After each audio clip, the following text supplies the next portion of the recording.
Hey everybody, welcome to another episode of the podcast. I'm your host Brian Keane, best-selling author of the book The Fitness Mindset and Rewire Your Mindset. Normally here to help you by deconstructing expert guests on all things health, fitness and mindset. But today's episode is a solo Q&A. So the first one I've done, I can't remember the last time I did a solo Q&A. I did a couple of solo episodes in December, but this is the first solo Q&A in a while. So I'm going to follow a format very similar to previous episodes. So if you've been a long-term subscriber of the podcast, you know how these go, where I start with the fitness side and I end with the mindset side, very similar to the first book, The Fitness Mindset.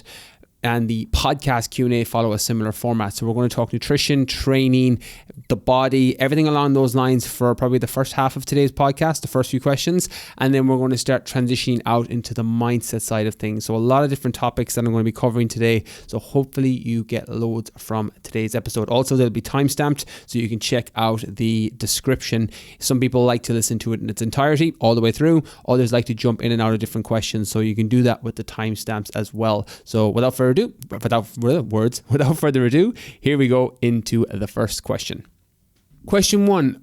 Brian, what have you found is the best macro split for weight loss? So when it comes to weight loss or fat loss, I'll spend 30 seconds explaining the difference between the two, because weight loss is reducing numbers on a scale, fat loss is reducing the amount of fat in your body. Something I've mentioned time and time again on this podcast and on previous and on all my social media platforms. But when it comes to your macro split, I'm going to switch this question to fat loss, because for weight loss, for 99 out of 100 people, all you have to do is get into a caloric deficit. You have to eat less calories than your body needs in order to tap into fat stores and use those for fuel. That's all you really have to do for weight loss. Your macro split, although mixing around and meeting your protein requirements, maybe cycling your carbohydrates, having a good intake of healthy fats will make the process easier. You don't actually have to worry too much about it. And one of the examples I use in what will be the new book out later this year, in the Nutrition Mindset is the working title at the minute, is that you could potentially lose weight in a calorie deficit by just eating, chocolate and pizza all day. You could, technically, and most people would. So this isn't a recommendation, by the way, but just to show you the importance of calories, I'll explain. Let's say you get your calorie maintenance and it comes back at 2,000 calories. So that means that you need to eat 2,000 calories in order to maintain your weight. You need to eat 2,000 calories and you'll stay the same weight. You won't put on weight, but you won't lose weight either. Anything below that number then is a caloric deficit. So let's say you go to 1,500 calories, which is a 500 calorie deficit every day. If you did that with chocolate and pizza, you would tap into fat stores. It's basically it's your body taking the stored energy from your fat and using it for fuel because you're not eating enough calories. That's effectively what fat loss is. And the same as a surplus is the opposite. You're taking in too much energy, kilocalories energy. You're taking in too much energy and your body is storing the excess calories as fat. That's calorie surplus, calorie maintenance, calorie deficit 101. When it comes to weight loss, as long as you're in a deficit, you'll tap into those fat stores. Now, there's lots of other intangibles to consider. There's lots of other things like the way you feel. Your energy levels on a diet like that would be really poor. Your sex drive would be really low. Your body composition wouldn't even look that good because you probably wouldn't be hitting your protein requirements. But in theory, if you're in the deficit, you could still lose body fat. Now, as I said, it's not a recommendation. And the reason I bring it up is to show the importance of calorie intake, that you need to have that dialed in when weight loss is the goal. And macros are just the next layer. If you think of a pyramid of prioritization, the bottom of that pyramid is your calorie intake. Building upon that then is your macro split. And your macro split will more determine how you feel and it'll determine how you look. Meaning that if you're following a resistance program or if you're following a weight program or if you're following any sort of training regimen, your macro split's going to become very important because you need to hit your protein requirements in order to repair from workouts. Also, that will keep you satiated throughout the day. You probably want to have a look at your fat intake so that you're able to make sure hormones stay balanced, that you're not getting these mad hunger swings from too high of a carbohydrate diet, where you'll get that satiating effect from healthier fats. Avocado, olive oil, oily fish, red meat if you're not vegan, nuts, seeds, all of these foods can work really, really well for healthy fats. And then your carbohydrate is really just whatever amount you want to take based on the training program you're on. Something I've talked about on this previous podcast in the past is one of the reasons, and the primary reason, that I don't do standalone nutritional plans or standalone training programs is because without the context of the other, it's impossible to know or optimize the training for nutrition or nutrition for training, which means that if somebody comes to me and go, Brian, can you do me a diet plan? I generally go, well, I can't. I would need to know everything you're doing with your training. I would need to know your sleep, your recovery, all of that in order to design a nutritional plan or a diet plan that'll help you and be sustainable for you long term. So what I do with people in the program is when I designed my BKF online program, the nutritional plan fits into the training and the training fits into the nutritional plan. So carbohydrates are the example here. Carbohydrates are really only to give your body energy. That's their only real job. Like there's some vitamins and minerals in them, but they're not essential. Like there's no essential carbohydrate. On the contrary, there's essential amino acids. So that means that your protein, your essential amino acids, the building blocks of protein, you have to get them from food or supplements. They're essential. Your body can't make them by itself. And there's essential fatty acids. So you have to get them from your diet or you have to get them from supplements in terms of your fat intake. But there's no essential carbohydrate, meaning that you use it to fuel your day. You use it to fuel your workouts. You use it to fuel your energy levels, or you eat it because, they're tasty. Quinoa, rice, sweet potatoes, even chocolate on the other end of the sugar spectrum, like they're tasty. They're things that will help you adhere to your diet and you'll feel better with them. So when it comes to a macro split for weight loss, it's less important than your calorie intake, but how you split it is going to determine how you feel. It's all going to determine how you look, i.e. if you're hitting your protein requirements, you're going to be able to build lean muscle tissue, which will thus elevate your metabolism and potentially help you burn more fat.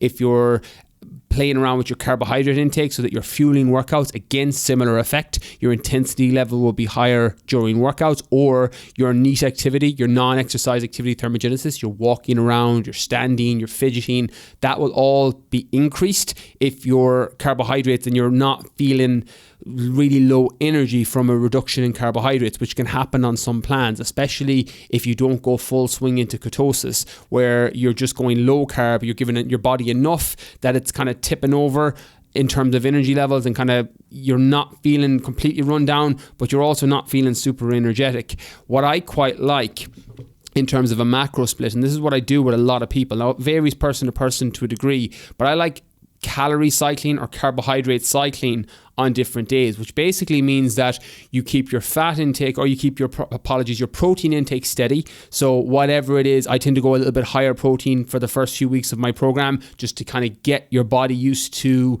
the recovery from adding in a different training program, especially the higher level intensity workouts, and you're increasing your protein, but you're keeping that relatively steady.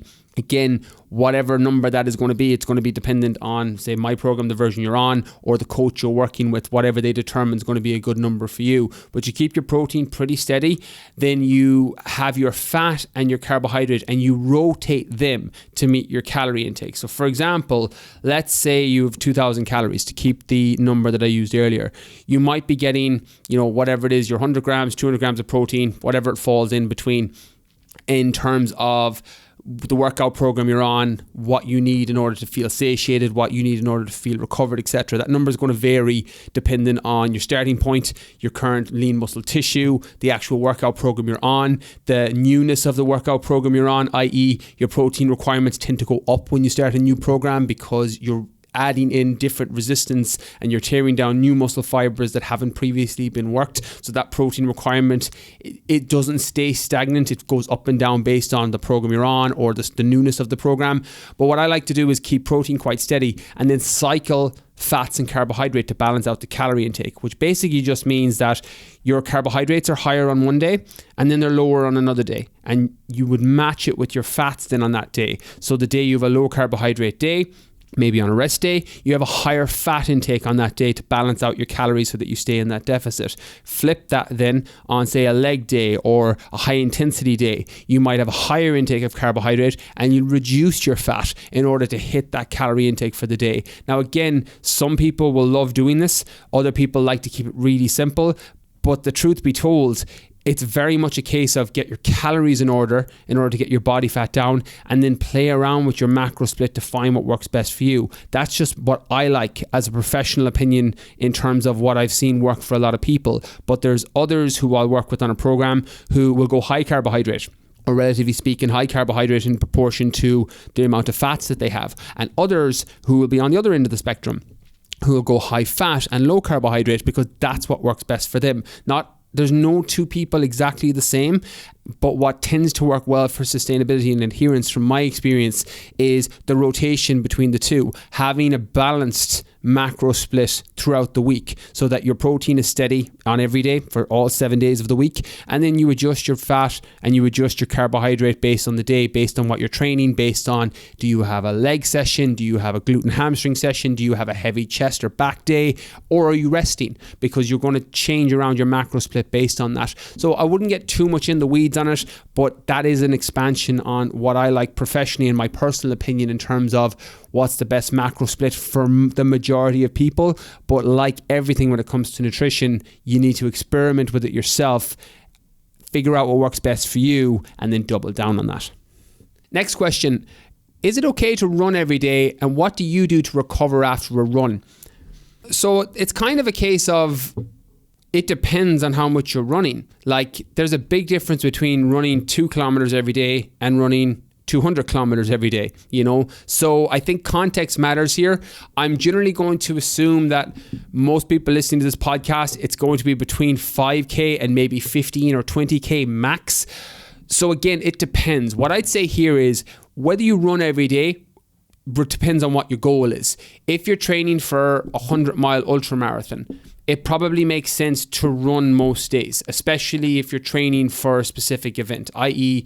when I was training, or when I am training for a 100-mile ultramarathon, I tend to run in all of my workouts. I'll do my weight workout first, and then I tend to run afterwards, just because that supports the end goal of training and trying to get faster for a 100-mile ultramarathon. If I'm training for a 10K and I've never ran before in my entire life, I'm obviously not going to run every day, or else if I am, I'm going to break it down into smaller parts where I'm doing, say, 1 kilometer 5 days a week, which is a total of 5 kilometers over the space of a week in terms of 5 training days. So it depends on what your goal is. Whether it's okay to run is very similar to, is it okay to train every day? And I've been asked that question previously on the podcast, and my answer is largely the same, that there's a reason that rest days are important. But it depends on the context of how intensely you're training. Some people don't need any rest days. If you're not training very hard, you could probably train 7 days a week. But I use myself as an example here, and I'm probably a good example in this case because my training sessions are quite intense, and they can be quite long in the sense that they could go for 2 hours plus, based on if I'm training for a triathlon or training for an ultramarathon. They can be quite long workouts. So I have to take my rest days, or else my body just breaks down. I get sick, or I get injured, or my workouts just massively suffer. I get CNS fatigue, or my sex drive drops off, or whatever it is. There's lots of other intangibles that tend to happen, but that's because when I train, I'm training very intensely. But if I was going at 25% of that intensity, I could probably do it 7 days a week and be totally fine. So running is the same. Are you sprinting? Are you doing long distance? Are you doing short bursts in terms of short, fast 5Ks? There's so much context needed whether to say it's okay to run every day. What I would do instead, which I think is a good recommendation, similar to those who want to work out every day, is you have to listen to your body. Test it and listen to your body. If you're running 7 days a week and you feel perfect, your energy levels are great, your digestion's really good, your sleep's really good, you don't have any negative side effects, and if anything you have benefits where you feel better, then I'm like, keep running. Do your 7 days if that's what is working for you. But listen to your body. If it starts to break down, you start getting sick very easily. You see a massive reduction in your sex drive. Your sleep quality is decreased. Your digestion is poor. All of these signs of overtraining or under recovery, depending on what end of the spectrum you want to look at, very much two sides of the same coin. It's worth scaling back then. When it comes into what I do to recover after a run, this varies depending on COVID and outside of COVID. So I have a slightly different recovery strategy in normal circumstances. What I do now and have been doing for the last year or so consistently is I do about 2 hours of recovery every day. And that sounds like a lot, but for me, I need it and can't train optimally without it. And I also only do it on training days. So my recovery isn't as intense on a rest day. And what it looks like is normally like during dead time. It's normally the last 2 hours of the day, 6 to 8 p.m., 7 to 9 p.m., depending on what time I'm going to bed. I'll do 2 hours where I'm watching Sky Sports, or I'm watching a movie, or I'm watching something on Netflix, and I'll just be rolling out and I'll be doing my recovery. So it's normally a lot of hip flexor stretches because my hips get very tight. Foam rolling, so I do a lot of foam rolling with a vibrating foam roller. I have a massage gun, which I use on my calves and I use on my traps if I've been doing pull-ups.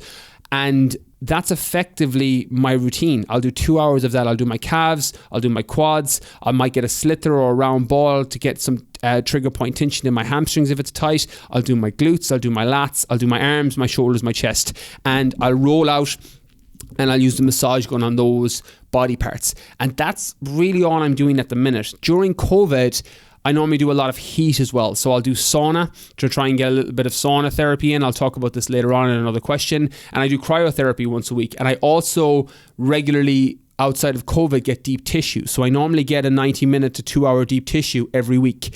And that allows me to stay on top of potential injuries. It allows me to train more effectively. And whether I'm running, weight training, doing CrossFit or strength and conditioning, it allows me just stay at kind of peak physical fitness. So that's what my outside of COVID recovery routine looks like. And then over the last year or so, because of the multitude of and the yo-yo effect of the lockdowns, I've just been doing my own routine that I mentioned about with the recovery gun, the Muscle Menders, the brand I use, but you can use any massage tool or any machine or any gun, any massage gun. And I use the Pulse Roll, which is a vibrating foam roller. Again, you can use any vibrating foam roller or even just a Thunder roller or any roller. And then your stretching routine is obviously going to be based around where you're tight. For me, it's mostly my hips. So that's where I spend a lot of my time keeping on top of the recovery. So that's what I do, and it works quite well for me. But again, similar to the nutrition question that preceded this or that came before this,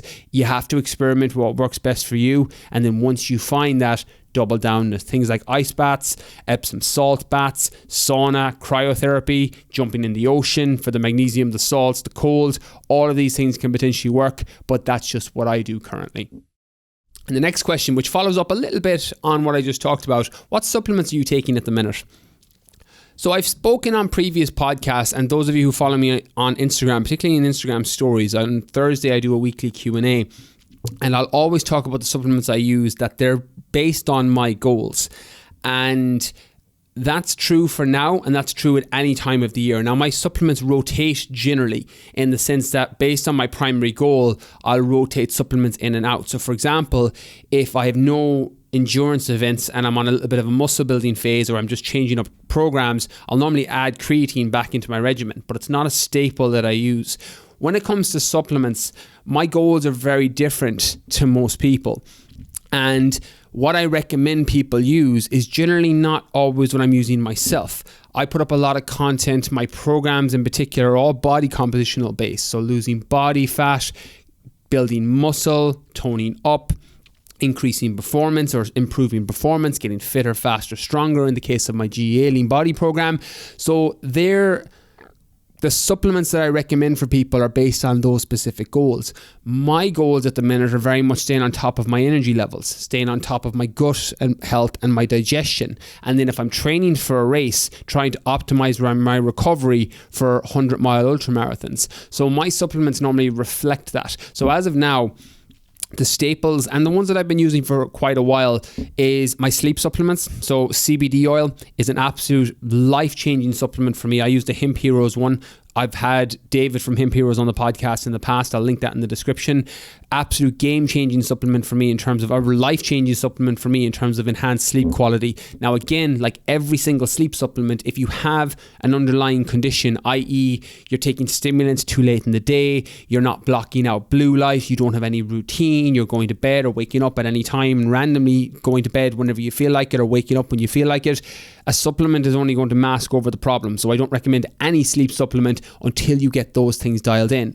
But for me, the hemp heroes, the extra strength CBD oil, absolute staple when it comes to sleep recovery. I also take magnesium at nighttime. So either magnesium Mag 365, which I get from Evergreen, or the Bio Optimizers magnesium. So I've had Wade T. Lightheart on this podcast as well, who is the owner of Bio Optimizers. They've got fantastic supplements. So I use their magnesium as well, and I just kind of rotate between the two. Outside of that then, it's my normal digestive enzymes and probiotics. So Udo's Choice, I use the Super 8 Gold, which is an extra strength probiotic, and I use the Udo's digestive enzymes. Digestive enzymes are something that I rotate in and out based on how hard I'm training. So on the weeks that my training volume is very high, where I'm doing say 4, 5, 6 days a week with multi-hour workouts, my digestion gets really poor. This happens to a lot of people, particularly endurance athletes, or those with an underlying gut issue where your digestion isn't very good, and it's definitely not maximized when your training load goes up through a combination of increased cortisol, lack of recovery. There's a multitude of reasons this can happen. So I add in a digestive enzyme every time my training load goes up to help me absorb the nutrients from the foods that I'm eating. Again, my nutrition is very good in the sense of it's very nutrient dense for the most part, but it's all well and good eating those foods. If I'm not absorbing them, it's not very helpful for me. So I take a digestive enzyme to support that. After that, then it's just my pre-workout that I make myself. So at the minute, I'm making my own pre-workout, which is a combination of L-carnitine, creatine is in it at the minute, beta-alanine, citrulline malate, branched-chain amino acids, and caffeine. That's what I'm taking before I weight train. So I do my 30 minutes to 40 minute weight training on a body part, and then I do, over the last several months since lockdown, my 15-kilometer run at the end of that. So that's what the supplements look like that I'm taking now.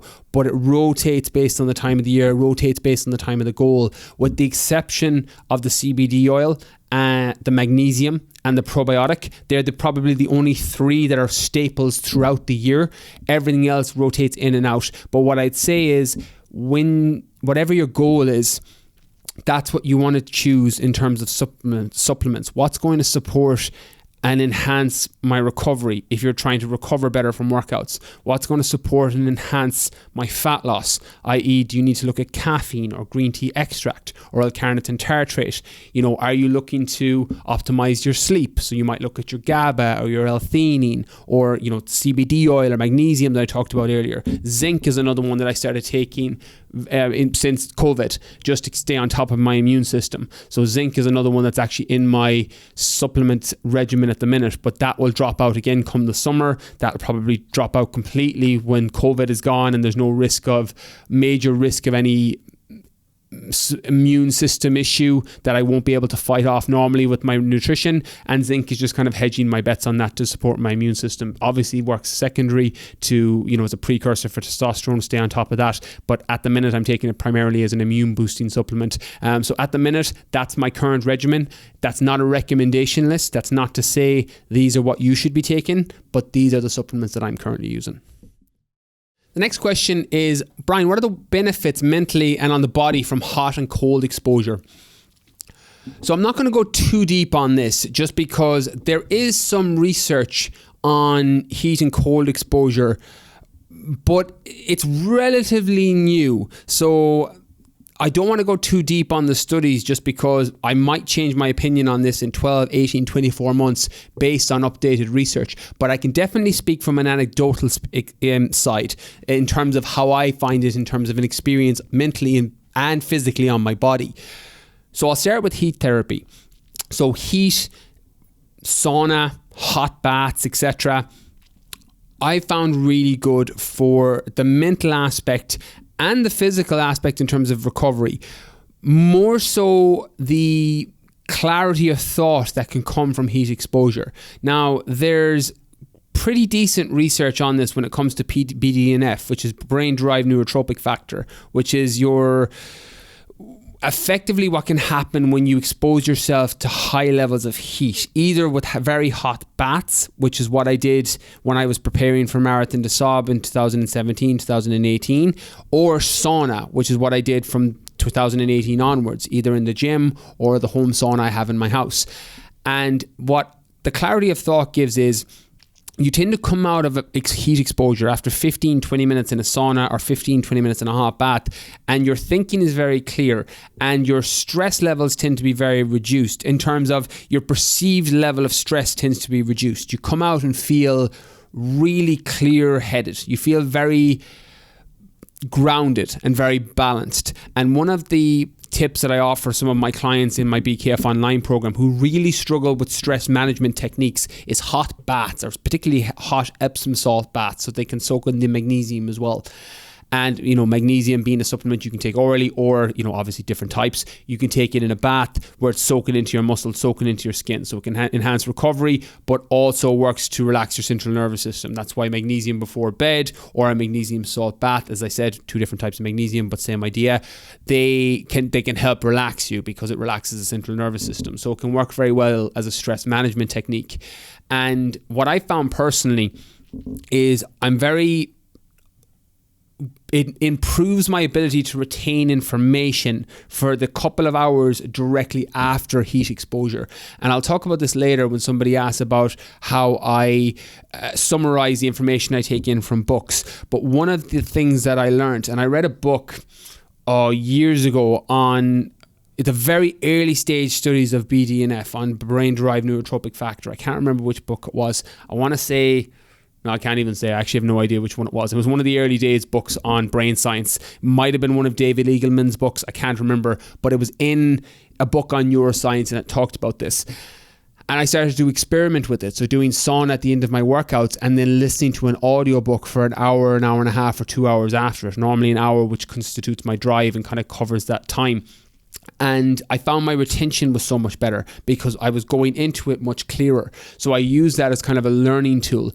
Physically then, with the exception of the increased sweat levels, which just generally makes you feel better across the board, I don't find it massively helps my physical recovery in the context of my workouts, unless it's a bath with Epsom salts and magnesium, which is actually, that's what's serving as the catalyst for recovery versus the heat exposure. Again, this is just personal experience, but what I would say is if you want to try it out, start with a hot bath. I try to go as hot as I can take it, to the point that your skin is like, oh, this is very, very hot and a bit uncomfortable, but manageable. And then I throw in a couple of cupfuls of magnesium, any brand you'll get in a chemist or a pharmacist, and you can use that 10-15 minutes and just see if you find that your thinking is much clearer, see if you find that your stress levels are reduced, and if so, practice it as part of your stress management technique.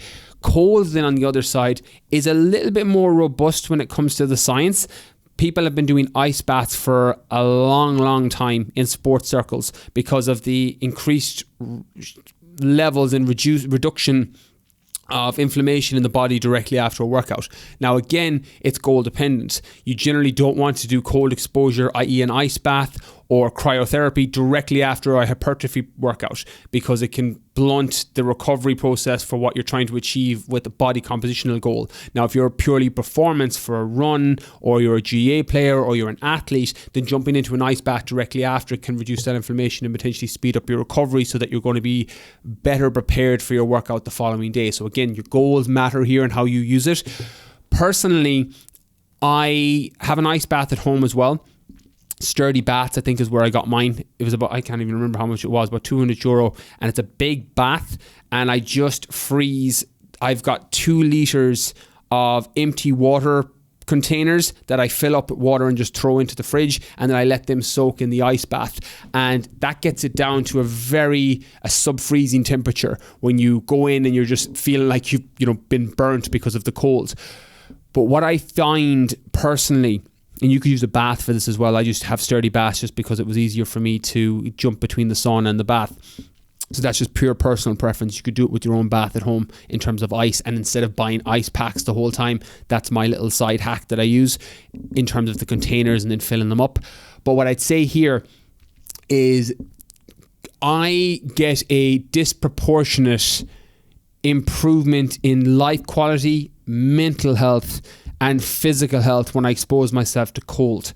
And there's a few reasons for this. One is the survival mechanism of exposing yourself to the cold. So one of the tips that I recommend to people, my guys in particular, this is females as well, but my guys in particular on my programs who are really struggling with their sex drive, assuming we've fixed everything else, the nutrition, underlying lifestyle conditions, I will get them to expose themselves to cold. So cryotherapy, ice baths, etc.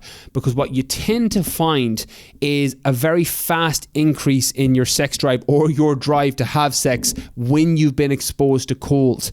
And there's some survival basis in which that's there's some theories on that it's a survival element, that your body thinks it's going to die when it's been exposed to extreme levels of cold, and then once you bring your core temperature back to normal, you go into kind of reproduce mode, and that's why it gives you that surge in testosterone, gives you that surge in sex drive. So personally, I found that as well. That's something that is a nice little string to your bow if you need help in that area. Also, if you're trying to reduce the inflammation after your workouts, it can be a very effective tool, whether you go cryotherapy or whether you go ice baths at home or just exposing yourself to cold in general.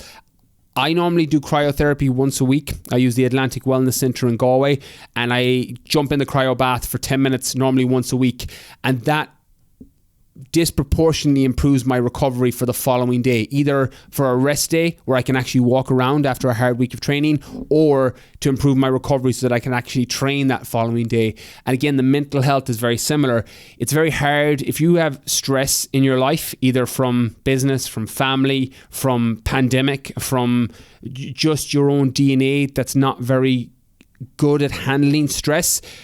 Throw yourself into a cold shower for 2 minutes and you'll find that stress just dissipates, because you're so focused on the cold, you're so focused on the discomfort in that moment that you're not worried about the thing you're worried about anymore. And I normally find that tends to extend past those 2 minutes, or past those 5 minutes in an ice bath, or past those 10 minutes in a cryotherapy chamber, where I come out and for the next hour or two I just feel like I'm floating on a cloud. And if you want to take it to an extreme level, just combine the two. Do heat and cold. So something that I'll do regularly is, if I'm having an Epsom salt bath trying to recover, I'll jump into a cold shower directly after, and I'll rotate between the two. So I'll jump 5 minutes in the bath, 1 minute cold shower, 5 minutes in the bath, 1 minute cold shower, and you can feel like you're on a cloud when you come out of that. So there's some anecdotal stuff. There's definitely some research. It's an interesting area that's probably going to get a lot more attention over the coming years, so I would stay tuned to it. But that's what I found personally when it comes to the mental and physical benefits from heat and cold exposure. Next question. Brian, I heard you need carbs to have a better night's sleep. Is this true? Yes and no. The answer is, some people having some form of carbohydrates closer to bed can help them fall asleep, but equally the same tactic of eating carbs before bed can hinder somebody else's sleep. So let me expand on that. When it comes to eating carbohydrates before bed, the reason you would do that is there's a lot of other factors that need to be considered. Your overall nutrition generally is the main thing here. Eating carbs before bed, if it enhances your sleep quality, I normally recommend you do it. If it decreases your sleep quality, I normally recommend you avoid it. So I talked about this in the sleep section of the Fitness Mindset, about having a little bit of honey before bed, or having a little bit of oats before bed, or whether you should go fasted or have a little bit of fast, some MCT oil or some almond butter or some peanut butter before bed, or whether you should just be fasted completely. Some people having that complete empty stomach before bed helps them drop into a deeper sleep faster, and they get a heightened sense of recovery in the morning when they wake up. So it's about finding where you fall on the spectrum, because there's no two people completely equal on this. What I'd say is experiment with it. If you find that having a small amount of carbohydrates, whatever that is, whether that's simple sugars from honey, or whether that is simple sugars from fruit, or whether that's complex carbs from oats or sweet potato, or whether that is switching to a fat-based plan where you're having MCT oil or some peanut butter and maybe a little bit of protein before bed, or whether you're going completely fasted, you would have to test that to see what works best for you. There's so many moving parts and different things to consider. Your overall training program, your overall nutritional plan, your history as a sleeper. Some people are just can hit the head, hits the pillow, and they're out for the count. Other people need an entire routine in order to have a good night's sleep. I fall onto that side. I'm a very good sleeper now, but I still have a nighttime routine. I block out my blue light before bed, avoiding screen time or wearing blue light blocking glasses. I go to bed at the same time every night. I try and get up at the same time every day, relatively speaking, within an hour or two if it's the weekend. And I'll try and keep that routine, because if I don't look after my sleep hygiene, it tends to drop off very fast. Whereas something like nutrition and training, I don't need to focus on that much. I tend to eat quite well through years of good habits, and training I find easy and always have. I enjoy working out for the most part, with the exception of some of the runs that I do. So it's not something that I need that much thought on, but I need to really think about my sleep in order to get a good night's sleep. And when I had Ben Greenfield on the podcast, he was talking about ancestral sleep, that your sleep hygiene starts when you wake up in the morning. So getting yourself outside, getting yourself exposed to the sun, especially now as the mornings are starting a little bit earlier and the sun is rising a little bit earlier, and it's only going to get easier as the coming months come to us. I would look at your overall sleep hygiene. Whether you eat carbs before bed is very much a question. Well, does eating carbs before bed serve and support your sleep? Also, does it map to your calorie intake and your macro split based on your primary or secondary goals? So if you're trying to lose body fat and you've got some carbs left over in the day, or you've got some calories left over in the day, and it's supporting your ability to drop into a better night and have a better night's sleep, then I would say have the carbohydrates. On the flip side, if you've eaten all your calories for the day and you're going to eat another 200 calories of carbohydrates and you really want to lose body fat, you're probably better not to have those carbs at nighttime, unless there's a disproportionate benefit to your sleep quality as a result of having them. Then I would argue that you might be better to decrease your calories the following day and balance it out over the space of a week versus over the space of a day. But it's not true that you need carbs before bed. It's also not true that you shouldn't eat carbs before bed, and it's also not true that you should or shouldn't fast before bed. It's about deciding, or about experimenting with what works best for you, and then applying that routinely, knowing that that's going to have the most benefit for whatever your goals are over the coming weeks, over the coming months, and potentially even over the coming years when it comes to sleep. Okay, next question. Is it possible to replace fat with muscle? So I'm going to keep this one quite short. So the answer is no. And I did a video on IGTV and YouTube just before the first lockdown on turning fat into muscle and how you can do that, or turning muscle into fat. And I started and opened that video with me turning water into wine. And the analogy is very similar. You can't turn water into wine unless you're a potential messiah. You also can't turn fat into muscle, or vice versa. They're two completely different tissues. What can happen though is you can change body composition and make your body look different by increasing your muscle and reducing your fat, or vice versa. A misconception a lot of people have, and those of you who are long-term listeners to this podcast, you know this, so I don't want to flog a dead horse on this one, but you can't turn muscle. Muscle doesn't turn into fat once you stop training or working out. That doesn't happen.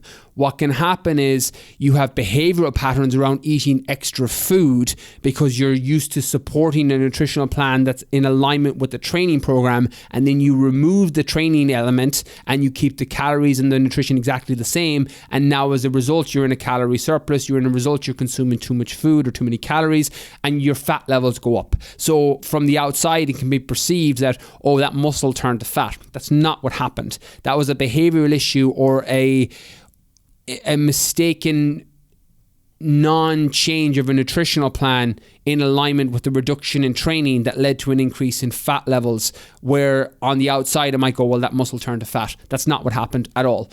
And I remember I used to get this a lot when I was competing in bodybuilding, that people would message on Instagram. They're like, all that muscle is going to turn to fat when you get older. I'm like, why would that muscle turn to fat? And it's a misconception that a lot of people have. Of course, if you don't alter your eating and you're training 2 hours a day for a bodybuilding show, and then you stop training and you keep the calories the same, yeah, of course it's going to turn to body fat, but you make the adjustments to your calorie intake because you don't need all those calories when you're not trying to build all this muscle on your body. Or if you're a marathon runner, when you stop running marathons, you reduce your calorie intake back because you're not running, 50 kilometers, 60 kilometers a week, or you're not running marathons every month. So you reduce your calorie intake, you reduce the amount of energy you're consuming from food because your energy output, i.e. the calories out, they're not as high. You're not training as hard, you're not training as intensely.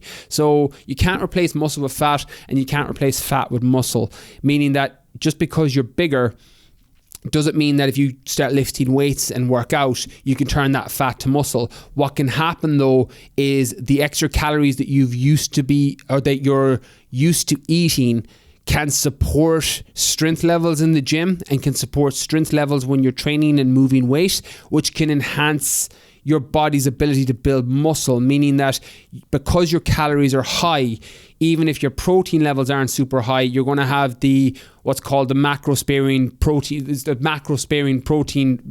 nutrients of fat and carbohydrate that will effectively work as a support to building muscle. That because your calories are so high. One of the reasons that it can be quite tricky to build muscle in a calorie deficit, although not impossible, is that your calories just aren't high enough. You don't have the carbohydrates to support the energy levels in a workout, or you don't have your fats high enough to support the overall calories in your plan, so that you're struggling a little bit in your workouts. When you go into a surplus or you're eating a plan that has a load of calories, that doesn't become a problem. Your energy levels tend to be quite high so that you can move a lot of weight when you're lifting weights in the gym and thus potentially build muscle faster. But you can't turn one into the other. You can't turn fat into muscle, and you can't turn muscle into fat. That's like turning wine into water or water into wine. You can't do that either. Next question, Brian, how to change my black and white thinking about good, bad food choices and cheat meals. So I did a podcast with Jordan Syatt in September, which might be very useful on this. I'll link it in the show notes.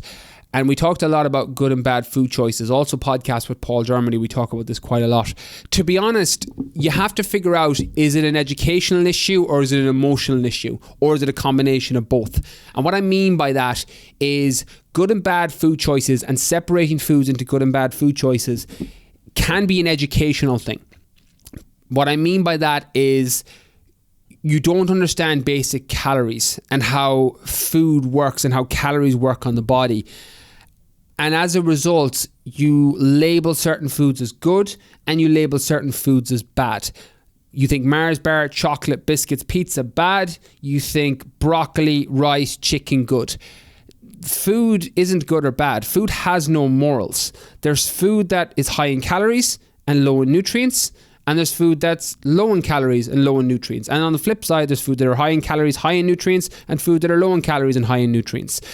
It's very much a case of finding, why am I separating food into the good and bad categories? And I've talked about this in previous podcasts, that it was fine to separate food into good and bad categories when you're 5 years old. It's not so helpful when you're 25 or 35. It's actually a very unsupportive belief system that probably won't help you with whatever body compositional goal you're trying to achieve. So I would ask yourself first, is it an educational thing? Do you not understand basic calorie intake? Which is what I explained partly in the first part of today's question. So what have you found is the best macro split for weight loss? When you're in an overall calorie deficit, and if my personal and professional preference is to use 80% nutrient dense foods, complex carbohydrates, healthy fats, complete protein sources, fruits, vegetables, and then 20% of your favorite foods, chocolate, pizza, wine, whatever it is that you want to include in your plan, that'll help you stick to it, help you sustain it, help you adhere to it over the long term, and realize that you can lose body fat that way as long as you're being consistent with your deficit. So that's the educational side. Now the emotional side, which is going outside my area of expertise a little bit, but I can touch on this as someone that has a lot of history with people who have had emotional eating or some form of disordered eating who I've worked with on programs. Now, I'm not talking about an eating disorder, I'm talking about disordered eating, two different things. Eating disorder, anorexia, bulimia, etc. Disordered eating, which is normally negative behavioral patterns around food. When it comes to the emotional side, you nearly want to check in with how are you viewing food and how strong are your emotions tied to those foods. And an example of this, and a very good example for anyone that's listening to this from Ireland and the UK, I spent 4 years in London, and this is a very similar UK thing. For anyone else outside of this, hopefully it applies as well, is the clear your plate philosophy, where in Irish homes, and I remember this was the same in my household, it was always encouraged that you clear your plate. So whatever you had for dinner, that the whole plate was cleared. And that's something that can stick in people's psyche through their adult life, where they're in this mindset of clearing the plate. So you either realize that that's an unsupportive behavioral pattern that you need to unlearn in order to, support a caloric intake or a caloric deficit that you want in order to lose body fat, whatever your goal is. Insert goal here. Or do you reduce your plate size? Do you use systems over willpower, where you build a system and you use smaller plate sizes because you know you're hardwired to want to finish that meal? That's the emotional connection to food. That's just one example. Another is, emotional eating, where you feel stressed or you feel lonely or you feel bored and you're turning to food as a result of an emotional attachment to certain foods that you're eating. Cheat meals then is slightly different. I actually don't like the word cheat meal. Now, this is a little bit of a personal thing, and I don't talk about cheat meals in my programs. I talk about free meals. And free meals are effectively, once a week, and again, a version of program where it's a flexi weekend, so more freedom of food choice at the weekend based on obviously an overall caloric intake for someone trying to lose body fat, but just bear with me in terms of the explanation here. I will get people to have their free meals, and free meals are free. Basically, you can have whatever you want within a certain calorie intake. If it's pizza, you can have your 1,000 calories worth of pizza. If it's chocolate, if it's biscuits, if it's wine, if it's alcohol, whatever it is, you have your free meals. And what that can do is it tends to serve two benefits. One is psychological and the other is metabolic. The psychological benefit, we've all probably had it at some point, where you're dieting for a couple of days, couple of weeks, even a couple of months for some extreme people, if you've done bikini shows or photo shoots, etc. And then you get your free meal or your cheat meal, a tub of ice cream, or you go out for dinner, you have a few glasses of wine, and psychologically you just feel this massive wave of nearly relief that comes over you. That's the psychological benefit of including foods that can support a weight loss journey, provided they stay in an overall calorie deficit over time, i.e. those 1,000 calories of a free meal still fit into an overall deficit by the end of the week. There's also the metabolic reason, and the metabolic is the one that people tend to look at that can change their relationship with cheat meals. So I have a section on this in the new book that'll be out later in the year, that flipping and understanding that free meals and cheat meals can spike your metabolism on a plan where you're keeping your calories in check for the majority of the time.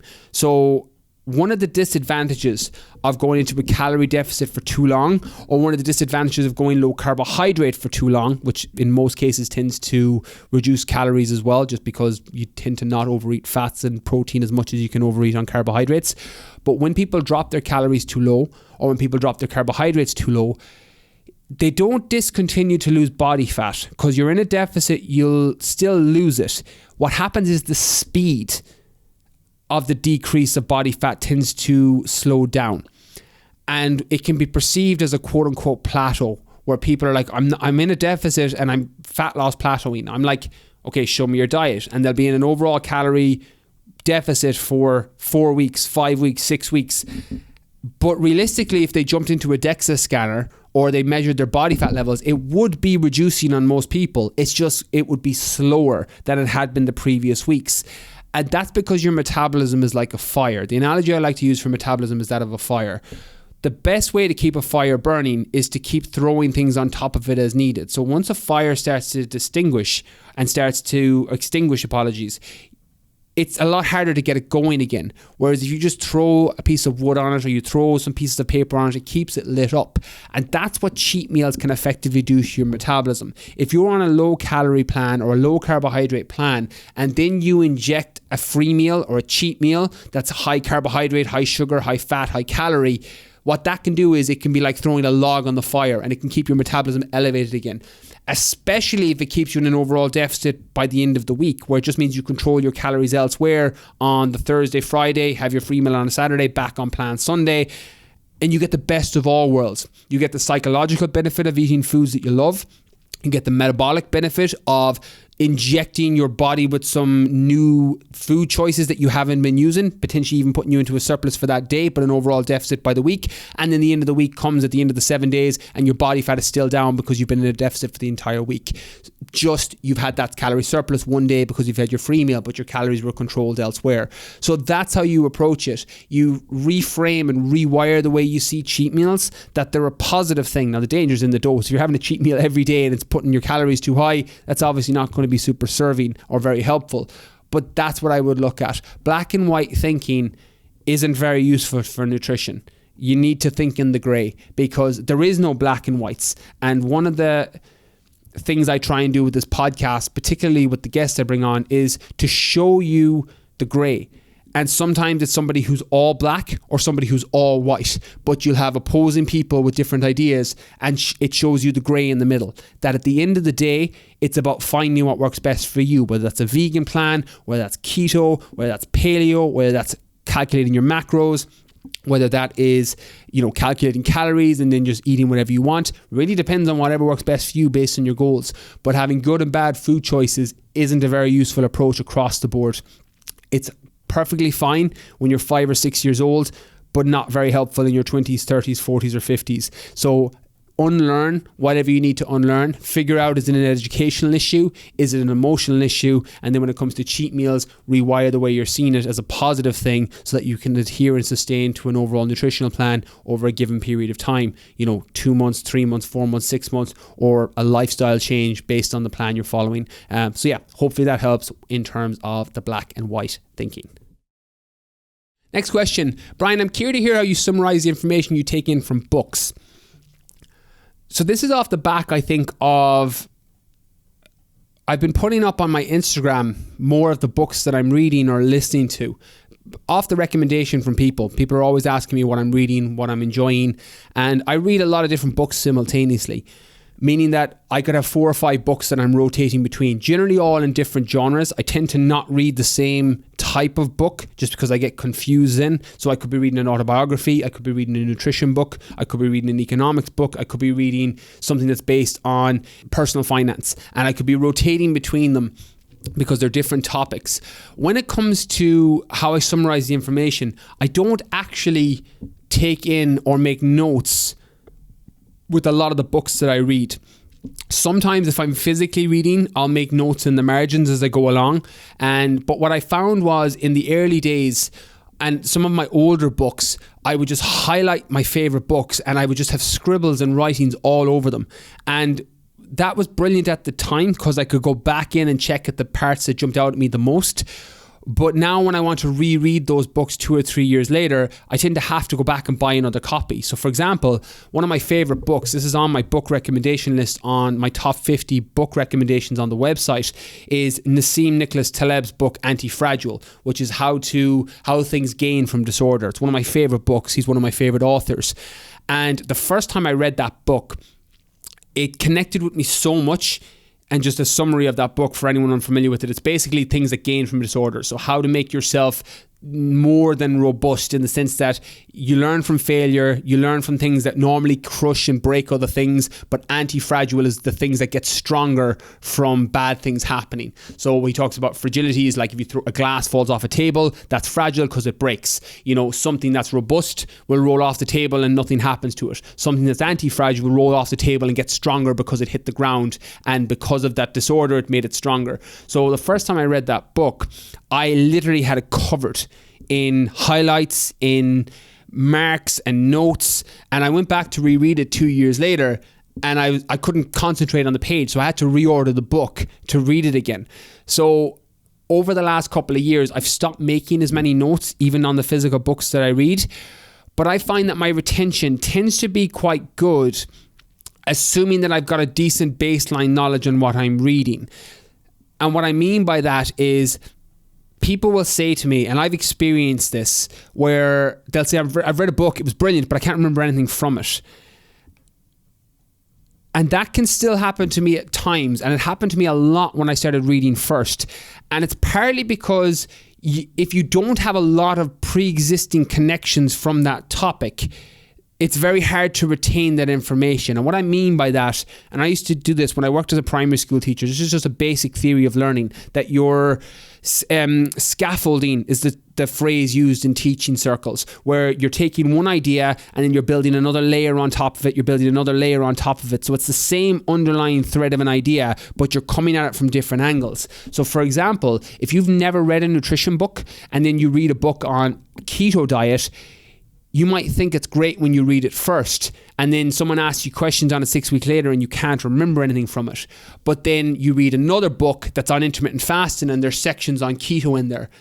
And then you remember the keto section because you had the scaffolding foundation knowledge from the book you read 6 weeks ago. And then you retain it when you read another book on a vegan diet that touches on ketosis when you go into a fasted state on a vegan plan. And you're learning and scaffolding and building on your knowledge each time you read around different topics or read around similar topics in different books, apologies. So that's what I find. Reading is a very peculiar one, because there's a huge curse of knowledge when it comes to reading. The more books you read, the less you realize, or the more you realize that you just don't know. There's so much out there that you don't know. And what I found for me, I've read more books over the last 3 or 4 years than I probably had in my life combined up to that point. And I was a lot more sure and a lot more certain of my ideas 5 years ago, 6 years ago. And what books do is they open your mind to the other areas that are out there. So I had a bit more of a dogmatic approach when it came to nutrition, 5, 6, 7, 8 years ago. When I qualified first 9 years ago, I had my own ideas on nutrition because it was based on the limited knowledge of my experience with diet and my experience with nutrition mixed with the circle of people I hung around with. I hung around with sports people, I hung around with bodybuilders. So my nutritional lens of the world was seen through those eyes. So I had a strong opinion that you should eat clean foods. Don't worry too much about your calories, track them if you need to, but eat clean foods, get your protein, post-workout shake, all of these things. And then as I started to read more books and see all the different contexts that need to be applied when it comes to nutrition, it made me realize that there's no one set way. There isn't. There's so many variables from person to person to consider that you need to take into account when offering dietary or nutritional advice. And reading gave me that. Also talking to people on the podcast who have different philosophical views on nutrition also helped that. But books were the main thing. They were the foundation pillar for me. So when it comes to how I summarize the information, I don't really do that anymore. But also because I read so much, I'm generally just building on ideas of things I already have foundation knowledge on. So I've been putting up more of those on my Instagram. The books I'm listening to, the books that I'm reading. So if you're on my stories, check those out. But what I would say here, similar to everything, is find what works best for you. Like as an author, for those of you who have Rewire Your Mindset or the fitness mindset, when I see like an all marked up copy with highlighters and pens, like it just warms my heart as an author because the book is connecting. So there's that side of it too. Like I love seeing that. And all my earlier books for probably the first 2 or 3 years, from 25 to say 27, 28, when I started to read seriously and improve the amount of books I was reading or the quality of books I was reading, all those books were all marked up in a similar way. But I've changed that strategy over the years because at some point I know myself that I'm going to stop reading new books. I'm just going to go back over and reread my 50 favorites or the 50 most beneficial, because that's kind of the downside, or one of the other downsides of reading a lot of books, is there's so much fucking shit out there that it's the same message being said over and over and over again, and you're not learning anything new from it. So, and recommendation that I've given, and one that I follow myself, is to reread your favorite books. Like, use books as tools. I think my book Rewire Your Mindset is a good example of this, because I wrote it myself with the knowledge that this book is a tool book, that there's going to be times when this book is more applicable to your life than others. There's going to be chapters and sections where this book is more applicable because you're struggling with self-sabotage at the minute, or you're struggling because you feel lost in what you're doing at the minute, or you're struggling with your fulfillment levels, or you have your ladder against the right wall. You'll go back and you can reread that chapter, reread that section, and it helps. And that's what I use my favorite books for. Anti-Fragile from Nicholas Nassim Taleb, Poor Charlie's Almanac by Charlie Munger. Sapiens, even to a degree, the Yuri Naval Harari book, in terms of jumping in and making me realize that the problems that I have, or Seneca, the philosopher, or Marcus Aurelius' Meditations, the problems that I have are historical, they're evolutionary, and they're philosophical, that people have been having for thousands of years, and that can keep me grounded in the moment and help me deal with whatever situation I'm trying to work through at the minute. So I'm keeping those books as tools. They've got permanent places on my bookshelf because I jump in and out of them as I need them. So if you look at your books that way, they can be very helpful, they can be very serving, and you tend to get the most out of them. So that's just kind of an expansion on that, in terms of I make note of the books that I know I'm going to come back to that will serve me when I'm struggling with my mindset, will serve me when I'm struggling with my mental health, or will serve me when I'm struggling with, staying on top of my nutrition or my discipline or whatever it is that I'm struggling with at that moment in life. And I'll use that book to help get me back on track with it. Next question. Recently broke up with my fiancée. I'm feeling a bit lost in life right now. Any tips to get through this? So I'm not going to give specific breakup advice because that is well outside my area of expertise. I can talk anecdotally about what I've done, and I might get into that, might be a useful approach. But I would always recommend, when it comes to breakups, counselors and people who are professionals at this are generally going to be a better help. But I will offer my 2 cents in terms of when you're feeling a bit lost. I think that's an area of expertise that I can definitely dive into on here.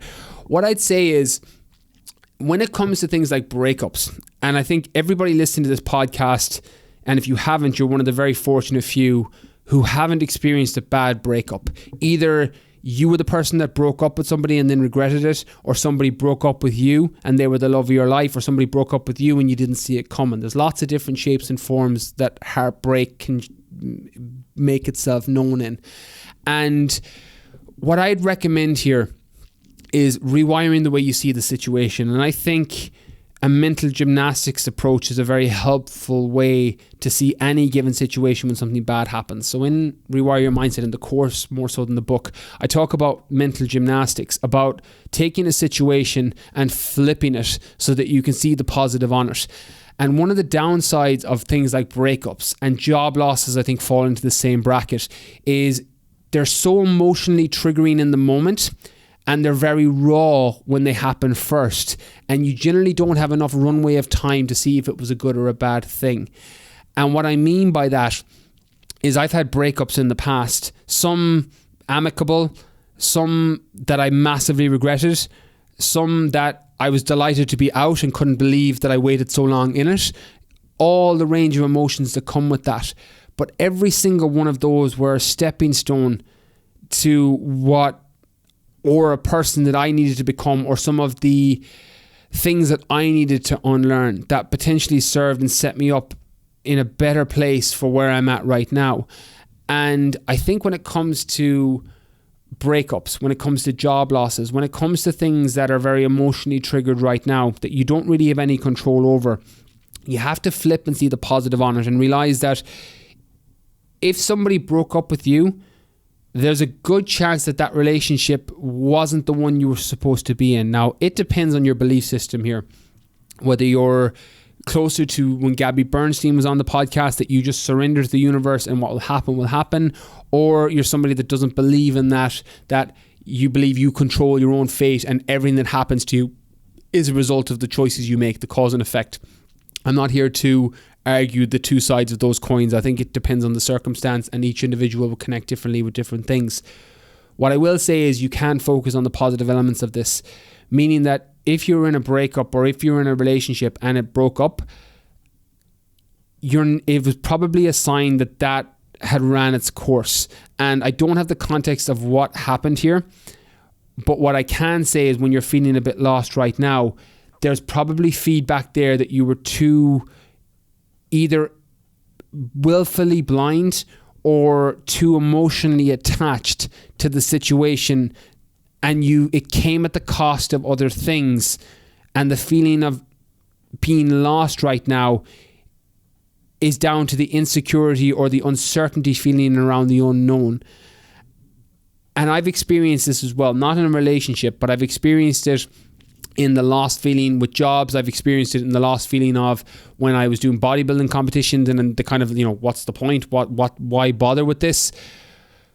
And that lost feeling tends to come from not having an overall balance in the things that you do.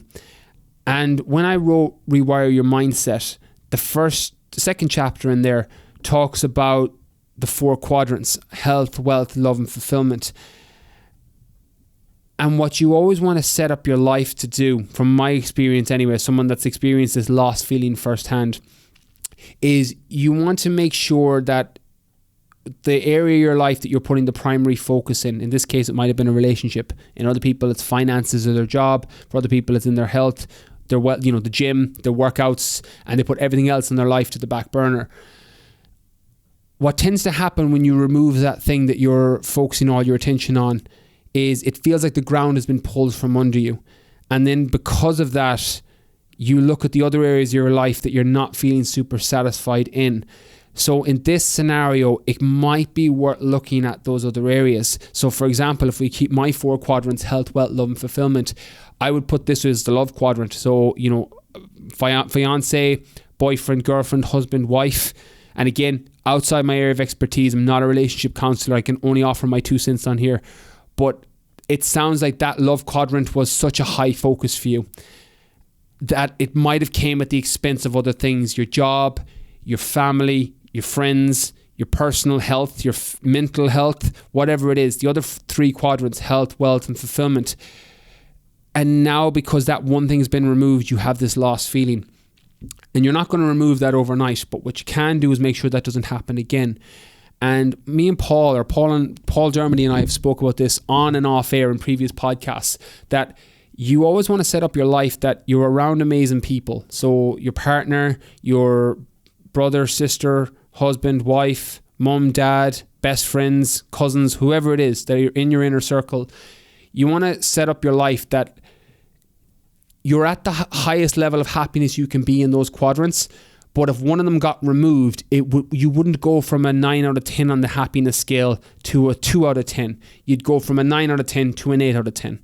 Or you'd go from an 8 out of 10 to a 7 out of 10. And then you reevaluate and you check back in. And what happened, and this happened to me when I was competing in bodybuilding, it's a slightly different scenario and a different story, but hopefully it'll apply because it's a very similar situation to that lost feeling I got at the end of it. When I competed in the 2015 Worlds, it was the WBFF World Fitness Model Championship in 2015, and it was in Las Vegas. It was on TV, and I remember my mum and my daughter were watching it at home.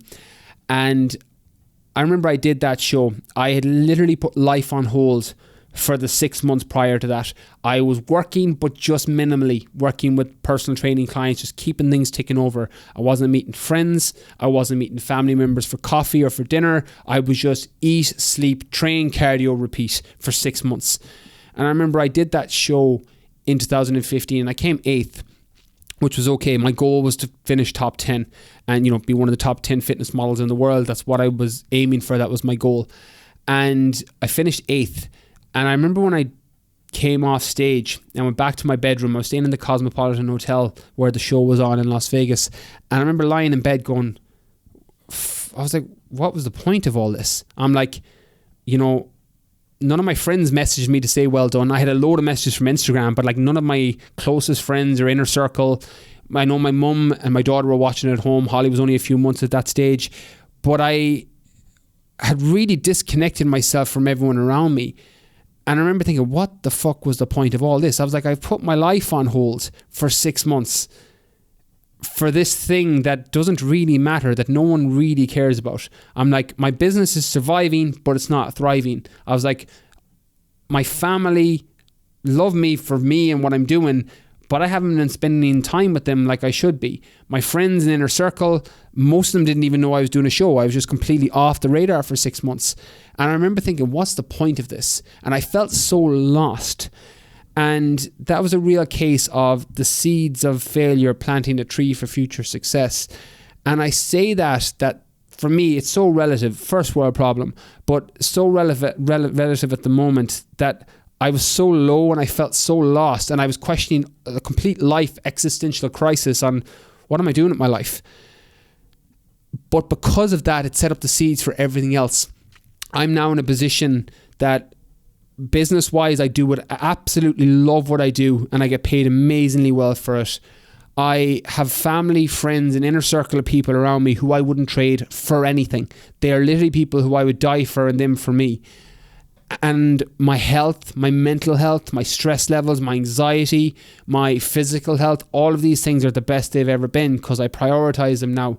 And all of that came from that low moment. So instead of offering advice on how to deal with the breakup, which is outside my area, what I will say is this could be the turning point. This could be the seed of failure that plants a tree for future success for you, but you have to keep an eye out for it. You have to make the adjustments and see failure as feedback, whether that's in your relationship choices going forward, whether that's in your actual behavior within the next relationship you get into, whether that's in prioritizing other areas of your life, that if one thing gets removed again, you don't get this lost feeling of the world being swept from under your feet because you have a more balanced approach to everything that you're doing. So use this failure as feedback.